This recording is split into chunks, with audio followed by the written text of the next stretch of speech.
What's going on, y'all? Happy Friday, and welcome to another episode of Lukman Nation. This is the Black Workers Bulletin, Black Labor Bulletin in Lukman Nation. I'm a little bit confused today because there's something weird happened with my guests. I haven't heard from them. So I'm not sure if I'm going to have guests tonight, but that's okay. We're still going to talk about Black labor. And if you notice, my background is a little different because I am not at home.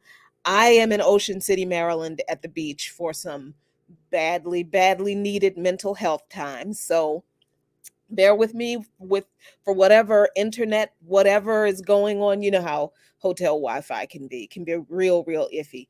But here we are, another Friday in Lukman Nation, the Black Labor Bulletin. Thank you all so much for joining me. If you're watching on Black Power Media, you're watching on the most dangerous platform on social media. That's Black Power Media, and you're watching the most dangerous show. That's Lukman Nation on Black Power Media. Thanks so much, everybody, for joining. Gaspar, MDN, Pamela Jones, Yipper99, The Jamon 93, Lisa Catlett, Manny Nile, Big Teal, Ariana Gladney, Nicholas Plank. Thank you so much, you all, for joining. Like I said, I was supposed to have a guest tonight, and then there was a little bit of confusion with the coordinators of the guests. So then I had two guests, and I haven't heard from either one of them. So we may not have a guest, we may, but we're going to talk about this Maximus worker strike anyway, because it's very important. Thanks, y'all, for who have joined a few minutes ago. Kai and Warren Register and Marley Gordon and CB. Because I don't seem to have a guest, Pamela Jones, what's going on? Because I don't have a guest, this show will be short, so you can hop on over to Kim Brown on time tonight, I think. So listen, what's going on in the world of Black labor that we need to be concerned about that could impact everyone who is enrolled in Medicare very soon? And I'm going to share this video. I hope I can pull it up for you. Again, you know, hotel Wi-Fi being what it is, I hope you can get it. All right, now get off all of my notifications. How about that? Yeah, let's do it that way.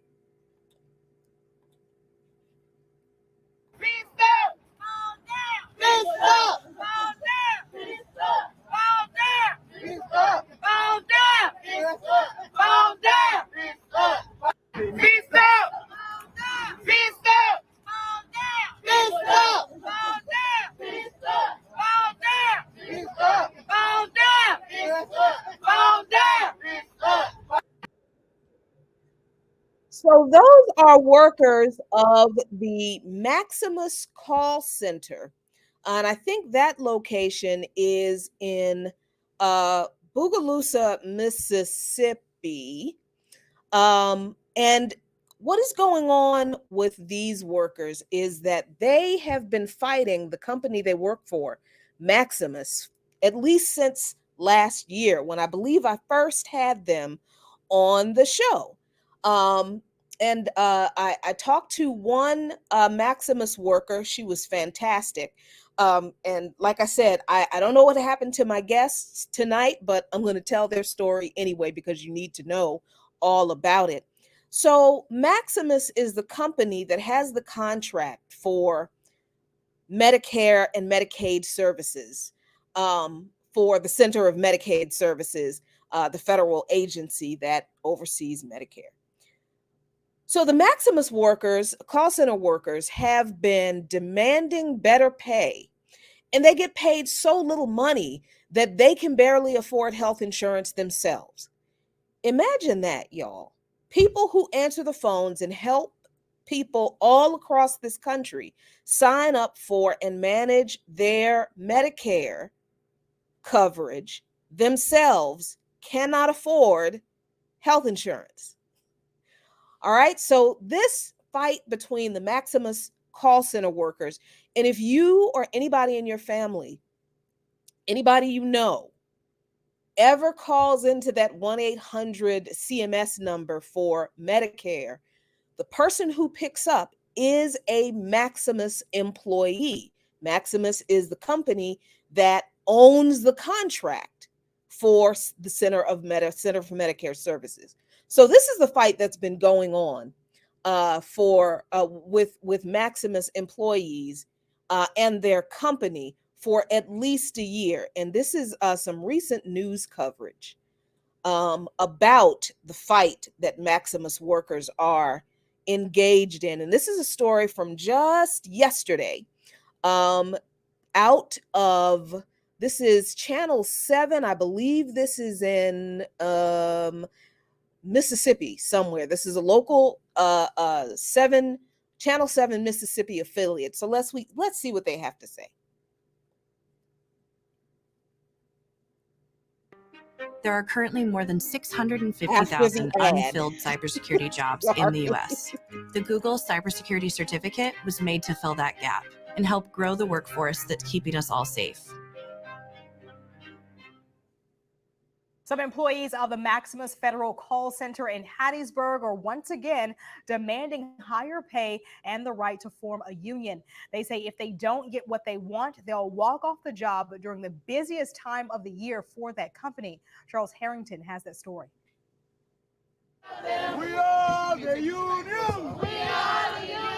The mighty, mighty union. The mighty, mighty union. Members of the Communication Workers of America hosted this news conference in front of the Maximus Federal Call Center at noon today. They were there to support workers who are demanding higher pay and the right to form a union. Oh, sorry, internet issues. A union. There we go. All righty.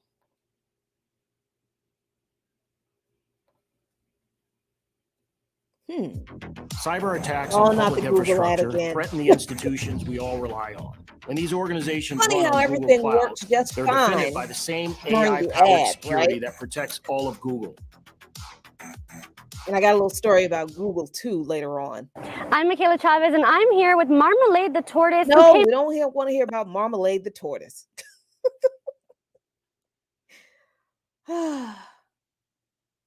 Some employees of the Maximus Federal Call Center in Hattiesburg are once again demanding higher pay and the right to form a union. They say if they don't get what they want, they'll walk off the job during the busiest time of the year for that company. Charles Harrington has that story. We are the union. We are the union. The mighty, mighty union. The mighty, mighty union. Members of the Communication Workers of America hosted this news conference in front of the Maximus Federal Call Center at noon today. They were there to support workers who are demanding higher pay and the right to form a union. This center handles calls for the Affordable Care Act and Medicare. We do essential work for the federal government and help many millions of Americans access health coverage. We should not be stuck in poverty, struggling just to survive. Preston and other workers who spoke today are demanding wages of $25 an hour. They also want to be part of the Communication Workers of America. CWA President Claude Cummings spoke at the event. How has Maximus responded to workers organizing their union? By trying to silence you, to deny you a real seat at the table. Preston and other workers are threatening to strike during the upcoming open enrollment period if their demands are not met. We are ready to strike, because when we move, they move, just like that. We reached out to Maximus for comment.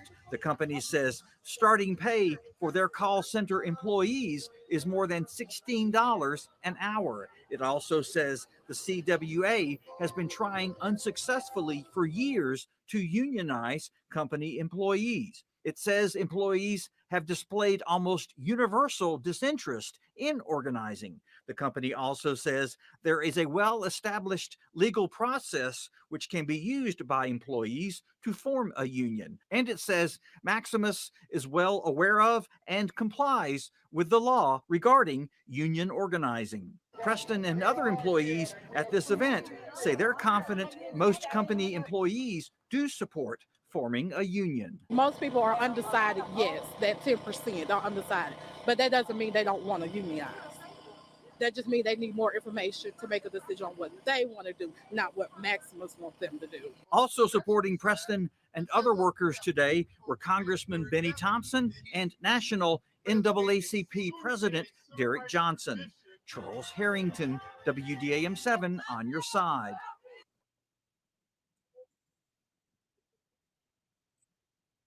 Yeah, we don't care what Maximus has to say because they're a typical bunch of capitalist corporate lying, exploitative corporate bosses. That this whole thing where they brag, the starting pay is $16 an hour. $16 an hour are poverty wages. Did you understand? $16 an hour, even down in Hattiesburg, Mississippi. That ain't a lot of money. You still need another job in order to pay rent and buy food and put clothes on your behind. The cost of living down in Hattiesburg is not so much lower that $16 an hour is going to pay for rent on a decent place to live for you and your family. They're clowning, and they've been clowning. Maximus has been clowning for years. And I love what the CWA, the Communications Workers of America, lady said. She said that, the 10%, which is the threshold that you need to form a union, to get, the 10% of the union cards of all the employees of a facility, I believe. She said, yeah, it's true. 10% of the employees are undecided, but that doesn't mean they don't want a union. That means they need more information. And I love that because you know what that is? You know what she's talking about? She's talking about more organizing among the workers, which I am sure Maximus is still doing, is still thwarting, like they had been last year when I talked to a Maximus worker who told us that the company would threaten people. She told a story about a call center worker who had cancer. And after she used up all of her leave for her treatment, they fired her. How is that not worker intimidation? When you know that you're going to get fired for using your leave, but to take care of a life-threatening illness. So Maximus, the call center that is responsible for handling all of the calls in this country for open enrollment for the Affordable Care Act and for Medicare, they won't even pay the people who are taking the calls to help you sign up for health insurance. They won't pay them enough so they can take care of themselves and afford health insurance themselves. And you know doggone well, Maximus is union busting just like every other company in this country is. This foolishness that Maximus says in their statement, there are legal processes by which the employees can pursue to form a union. They've been trying to form a union for more than a year. Why hasn't it happened? It's not for lack of trying. It's not it's not really because of employee disinterest. It is because of employer intimidation and interference. And y'all, we're talking about the Deep South here. We are talking about a part of the country that still has a very tangible and entrenched and very active and very in your face system and expression of anti-blackness and white supremacy. Don't get it twisted. They hate working class and poor white folks too. Those working class and poor white people who are in these call centers, they're in the same boat. But according to the lady I spoke to last year, they reserved the extra special intimidation for the Black employees who are paid less, who are in a more precarious, financially precarious situation, and who are subjected to even more intimidation than the working class and poor white employees are.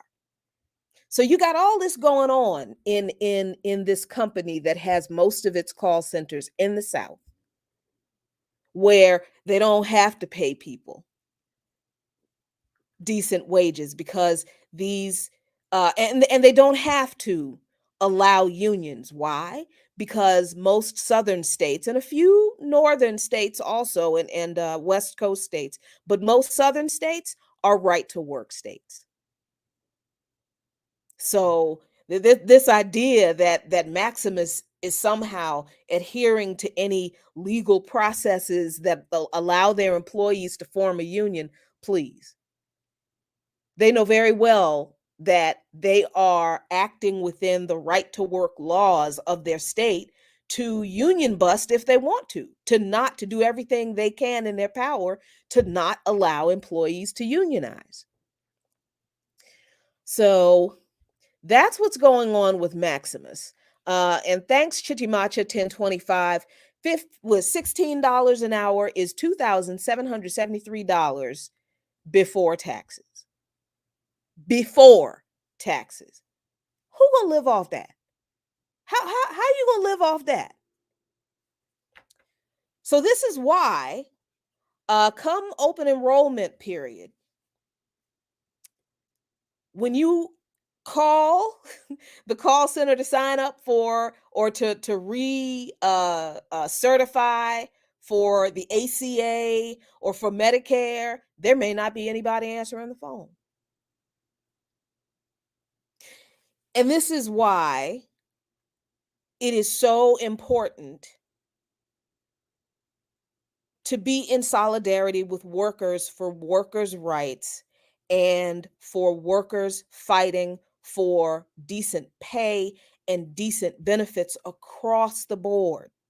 I don't care if workers are flipping burgers. I think I told you all the story of when I went to get my last surgery for my fistula here. This is where I do, and I might as well show it to you. This is the fistula. This is where I do dialysis. I stick needles into, this is a vein in my arm, and this is where I stick the needles into this vein and access my blood and clean my blood. So the last surgery to fix this, so it could finally be operational, the surgical technicians, my what's his name, my vascular surgeon who did the surgery, he liked to tell everybody what I do for a living, because when I told him that I'm a radio show host, he just thought that was the coolest thing in the world. And he, like, what do you talk about? What is, I told him what we talk about. Well, first of all, the host of the show and I are we're socialists. We believe in communism. So we talk about organizing. We are Black radicals. We talk about Black radical organizing. We're internationalists. We're Pan-Africanists. We talk about international organizing, and we talk about worker organizing. And we just had this long conversation about this. So every time I go into a surgery with him and he has somebody new on his team, he always tells these people what I do and he always says, she's famous. You should talk to her. So this last time I go to the vascular surgeon and he tells them the whole thing. She's famous. She's on the radio, blah, blah, blah. And I'm like, dude, can you just fix this thing so I can just get this done with? And so the surgical techs start asking me questions like, oh, word, you're on the radio? What station? Blah, blah, blah. So I tell them, and of course, that I get to Sputnik radio, and that the Sputnik, and these are Black folks, okay? They're like, Sputnik, that sounds Russian? Is that Russian? I'm like, yeah, it's Russian radio, and I go into the whole thing. My host, the host of the show, and I have complete editorial control over what we talk about. Nobody from Moscow or even the editor-in-chief in the office tells us what we can and cannot say. Never have, never will.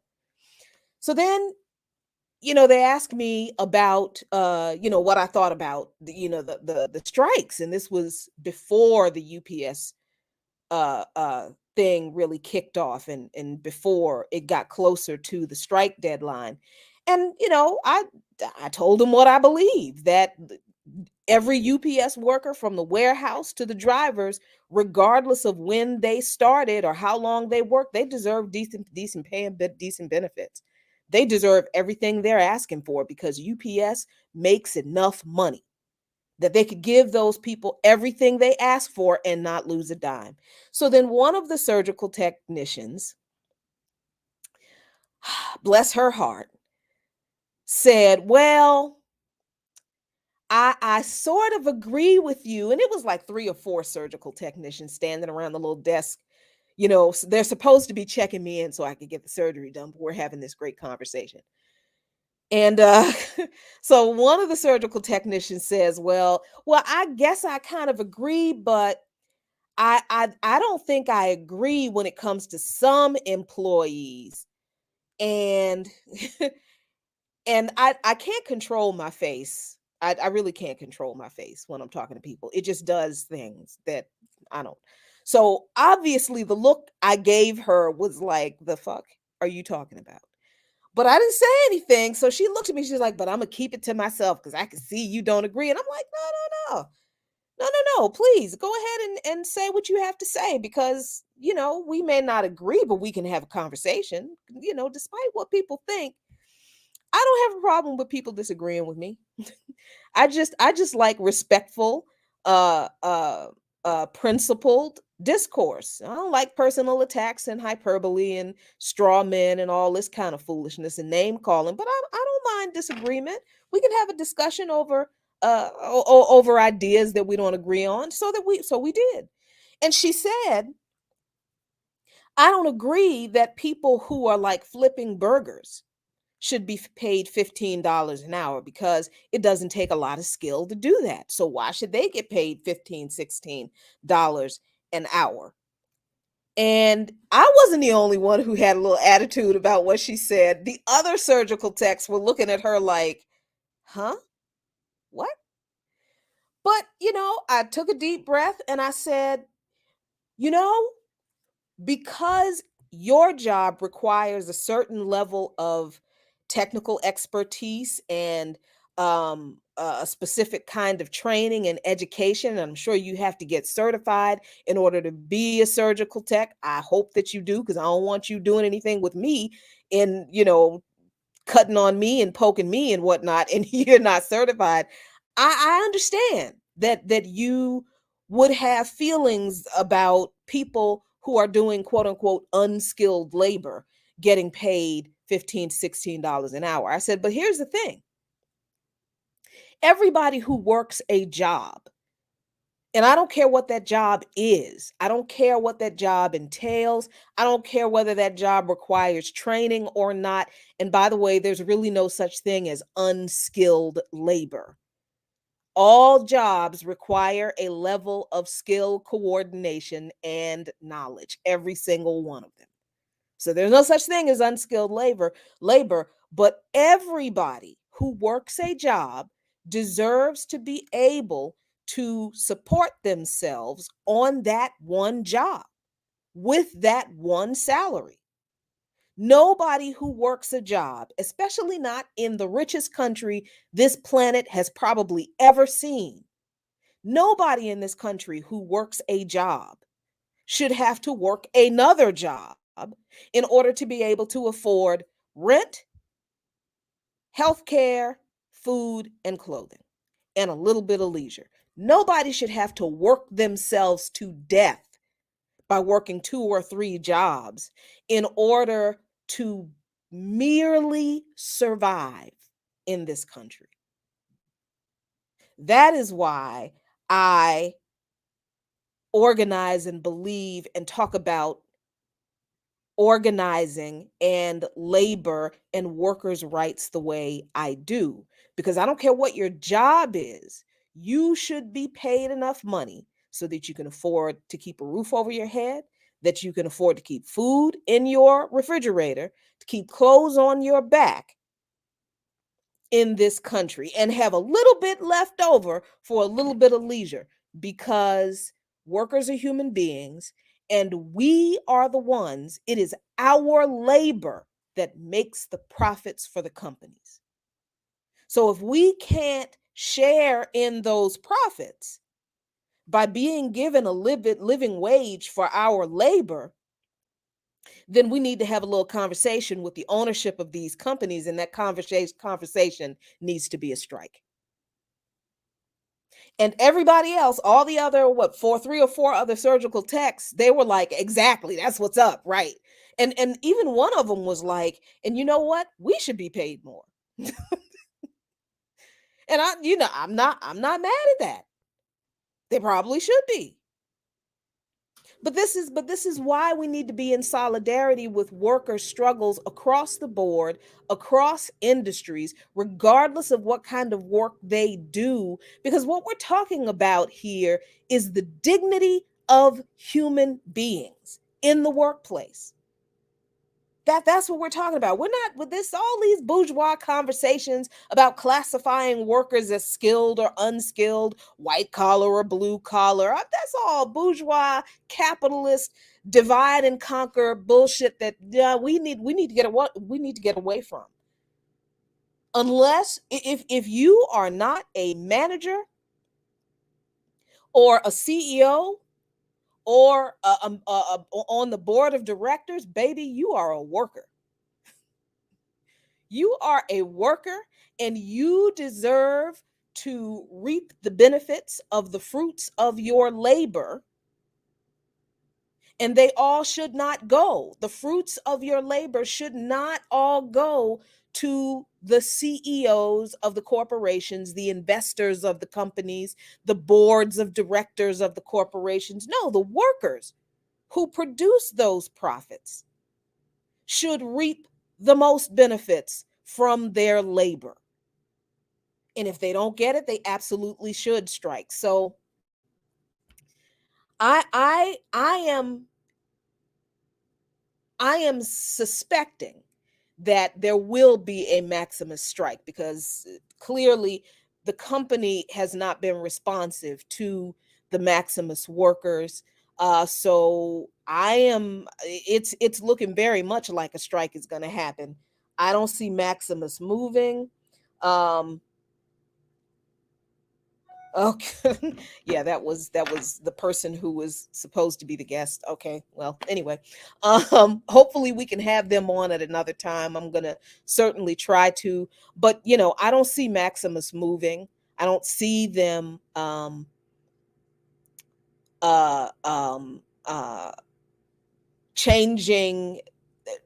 I don't see them pivoting from their official statements that they're doing everything right, that they're, respecting their employees or all this kind of, but no, they're not. And they're going to continue not to until they are made to with a strike, which I think is going to happen. So we'll see. We'll see what goes on there. So the little thing about Google that I saw today that I wanted to hit on real quick, which I thought was fascinating. Let's see, news.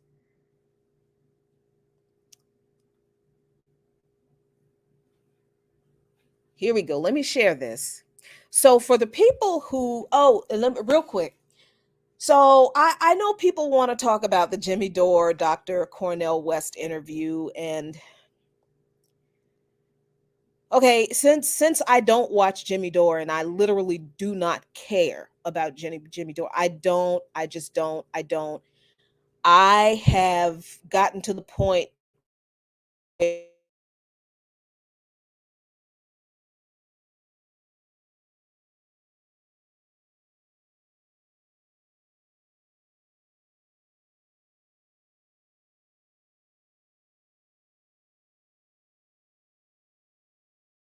starts to buff. Go. Okay, we're back. So yeah, I don't care. I don't. The only reason I had anything to say about this is because I don't want to. I don't want us to fall into the Bernie Sanders cult trap, the third party cult. Think people in Bernie Sanders. I don't think it is healthy.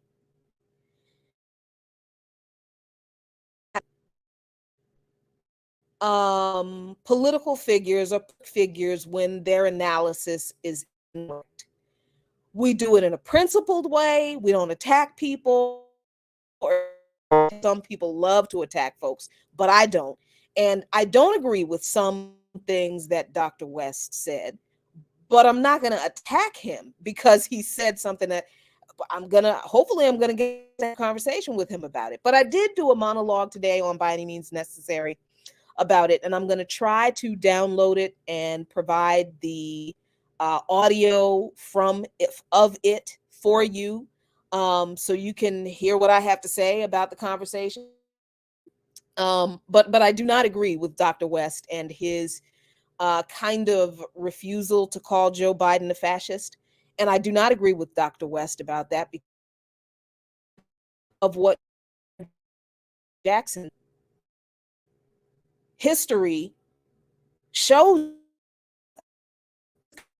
Country built fascism. Fascism is a cornerstone of this country. A president that has been the manager, steward, shopkeeper, overseer of this country and its system.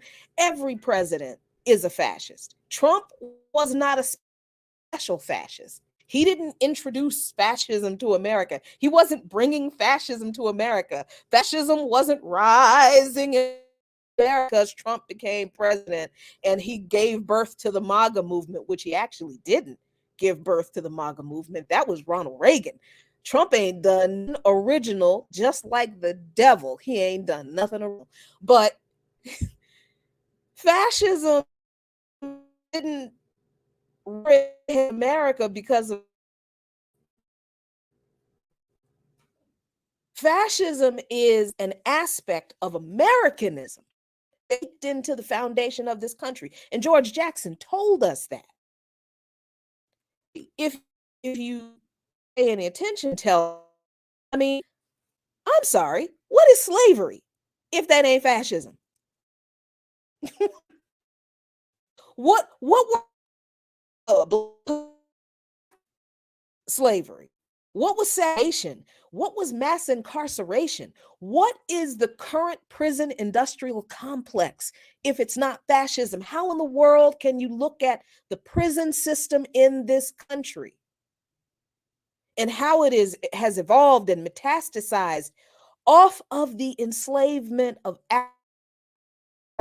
particularly, and it is targeted. The legal system, the law enforcement system, the carceral system in this country is targeted particularly at working class and poor people, and working class and poor European descended people in particular. They'll catch some working class and poor white folks up in there, absolutely.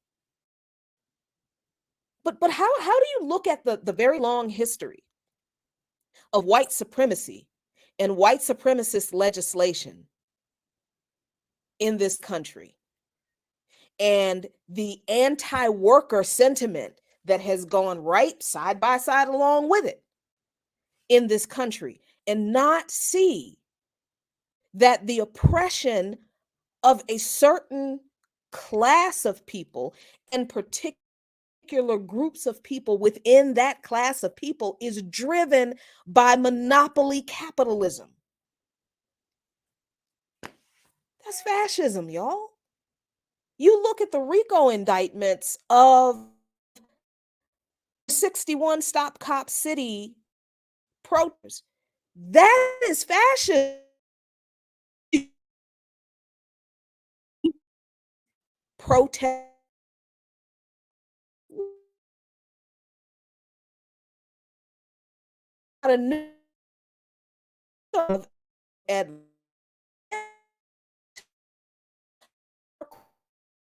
as the 1988 Smith Act, as the attack with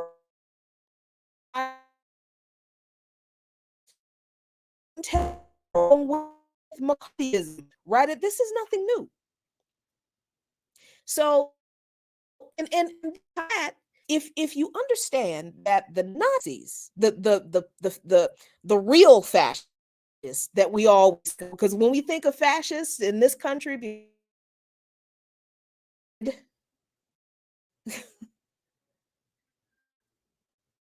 we think that in Germany, and I'm funky, but hopefully it'll be better on replay. Sorry, but you know, when we think of the real fascists, if we understand that the Nazis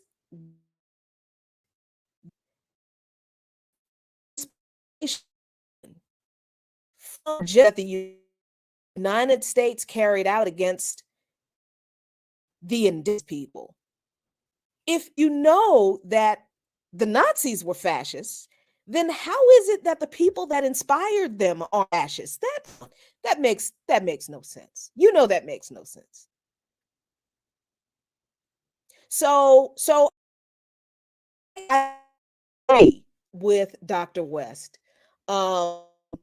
That goes down some of these.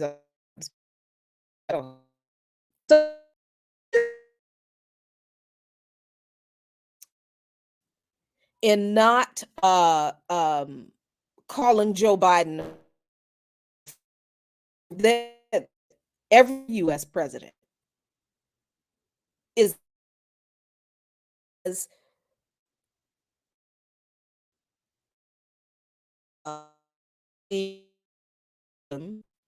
continues to control the government, and you, the government and law enforcement, the legal system, to workers and the working class, criminalize and repress Black and non-European descent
All right. I'm back, I think. I think. Clearly a little late, so people are coming in and more people are coming in to the building and coming in from the beach and whatnot. So the Wi-Fi is obviously going to get worse. So I'm going to wrap this up. So anyway, as I was saying, and thank you so much, y'all, for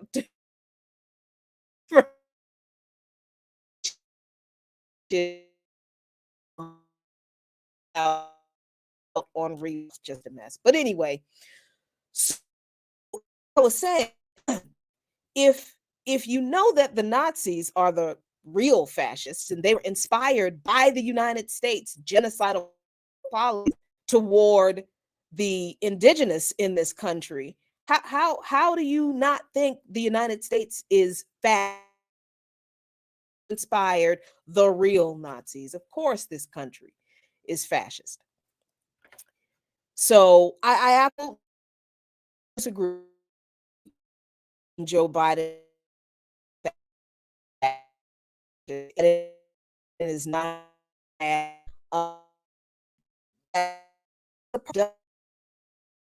doesn't that thinking does not get us to the root of why we need to destroy this entire system. We don't just need a better manager of a fascistic system. We don't just need a third party manager of a fascist system. A new system. And I think it is not only do I think it's okay, we need to disagree with even our figures, public figures who are not clear on that, because we don't get to revolution, we don't get to socialism without understanding what this system really is, y'all. So I'm gonna try to grab today about this for sometime by Monday, about Jimmy Dore, about things and about white supremacy is a problem, or we can't about racism isn't as is good. Now, these are some pretty well paid folks. We're not talking about working class or probably poor. Working for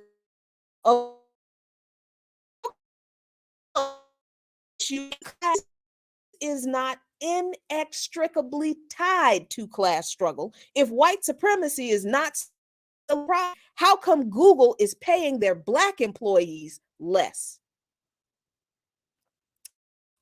Leaked Google data reveals salary difference between races, not between classes, but between races. There's a significant pay difference between Black and white staff. This is from, let me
video off and just wrap up with audio because, yeah, the bandwidth is really bad here. So let me know if you can hear me.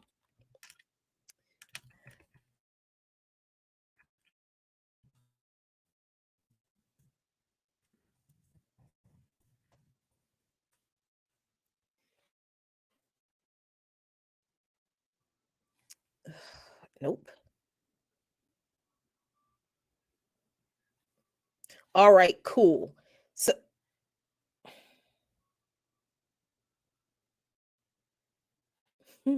okay, so let me the Google reveals and pay with Black employees earning an of $20,000 less than their white colleagues. Additionally, paid less across departments within the company. Data shows that longer tenured employees hold